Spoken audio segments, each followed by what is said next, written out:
If you are a victim of domestic violence, there are some things that you need to learn about, and that knowledge will give you the power to change your life. But first, it is important for you to know that you are not alone, that you are not responsible for the choices made by the person who abused you, and that there are people who are ready to help you. If you're a victim of domestic violence, the most important thing to know is that you're not alone, that not everybody in the world thinks you're crazy, that there's people out here that their entire job, the entire thing that drives us every single day is to work with you and try and help. We know that there's a lot of women coming out of prison who are there because of the victimization that sort of forced them into doing things that put them in prison. There are domestic violence centers throughout the state of Florida that are available to them for services and for supportive help. We know that there's a lot of women who go in to prison and lose contact with their children because they're in prison, and so we want to help their kids. There are places to go. There are houses out there. There are programs that will help you. Get out. Don't ever feel that you can't leave. Get away from him.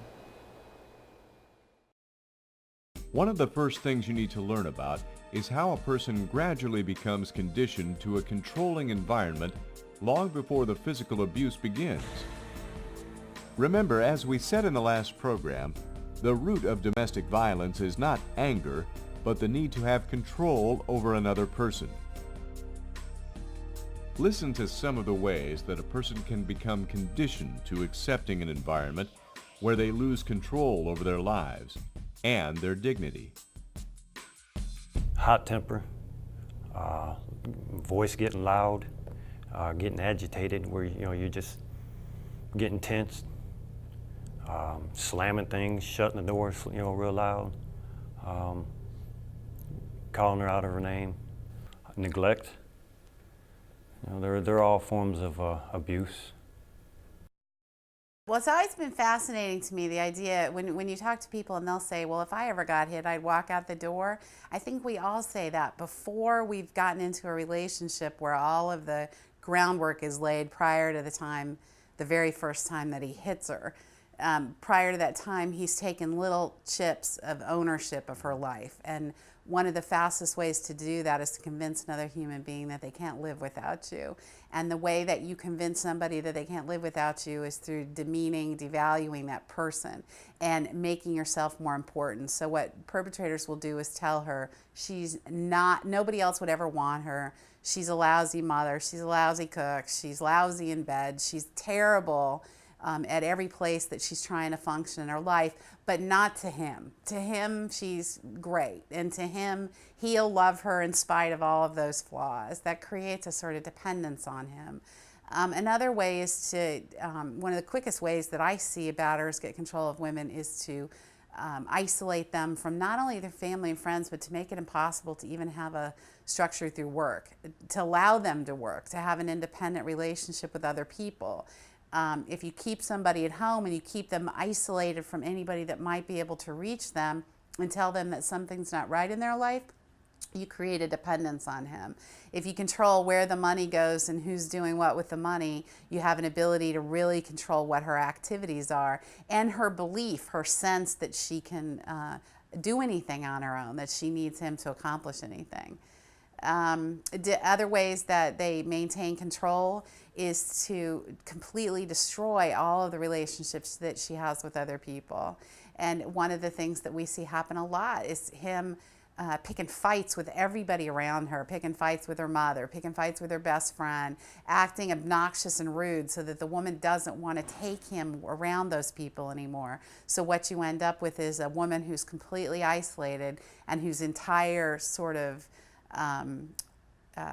feedback or entire side of supportive relationship comes from him, which puts him into a really great position of control. One of the classic control techniques is often referred to as the honeymoon period, which is when, after violence has occurred, the abuser once again apologizes, brings flowers and gifts, and promises that it will never happen again. For a person who wants to believe things will change, this can be a very effective method in conditioning them to accept abuse. You know, anytime someone leaves at first, we're going to go get the roses and boxes of candy and do whatever necessary to get them back. But if they leave until they realize you're sincere with it, then it has a different effect. The reason why it's powerful is because these women love these men. I think what blows people away is that they love them. The women often come forward into our shelter and into counseling with the number one reason they're there is to just try to make him stop so that they can stay married forever. These women believe that things could be okay if he would just stop. So what could possibly be more powerful than getting his commitment that things will be different? All the honeymoon stages is his reaffirming to her that he could be better, he could do it differently if only she'd give him another chance. So when you're on the outside and you're looking into that, clearly that's a control mechanism. I mean, there's no doubt about it that you're just trying to get her back. But for the person who's receiving the flowers, the person who loves him and wants to stay married to him, that's a really powerful thing to say to her. Conditioning a person to a sense of isolation, being cut off from their usual sources of interaction, support, and comfort, is another way which a person loses control over their life. This can include losing contact with friends, family, and even limiting connections at work. He doesn't even give them an option to choose in between him and her support system. He makes it so it's dangerous for her to choose any other option but him. And one of the ways that I've seen that the most blatantly, and we see it frequently, is his threat that he's going to hurt somebody else. He's not just going to hurt her. He'll say, you know, I'm going to kick his ass. I'm going to do something to her or him. And so the woman gets out of those relationships or has him not be involved with those people, not only just because she's embarrassed by him or she's afraid of him later, it's because she doesn't want anybody else to get hurt. But what we know is those threats are pretty empty. He doesn't typically hurt other people around her. He uses them as a threat against her to control her behavior. Of course, being genuinely afraid, and for good reason, is the ultimate way to be controlled. Even though threats against other people in the victim's life are usually not carried out, when an abused person decides to leave the relationship, that person is often in very real danger. That is when the most severe domestic violence injuries and even homicides occur.